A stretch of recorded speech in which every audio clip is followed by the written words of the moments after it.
J'ai fabriqué un nichoir avec caméra pour les chouettes de mon jardin et je vais avoir beaucoup de choses à vous montrer. J'ai installé ce nichoir, que dis-je, ce palace, le 24 octobre 2023. Et ça, c'est le 26, 2 jours après donc. C'est fou, dès que j'installe un nouveau truc dans le jardin, les animaux le repèrent direct. Donc elle, c'est une chouette hulotte. Elle est venue ici pendant 1 mois, mais sans jamais rentrer dedans. Elle se posait que sur le balcon.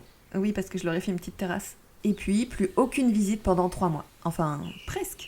Mais ça, je vous en parlerai un peu plus tard. Et puis un beau jour, ou peut-être une nuit, ça part en chanson. Hop, une chouette effraie, direct dans le nichoir sans aucune hésitation. J'étais mais comme une dingue. Parce que ce nichoir, je l'ai fait pour les chouettes effraies. Même si en vrai, n'importe quelle espèce pouvait s'installer ici, dans tous les cas, j'aurais été trop heureuse. Et à partir de là, cette chouette effraie est venue tous les jours. C'était chez elle. La hulotte a voulu revenir 1 ou 2 fois, mais nope, le nichoir était réservé.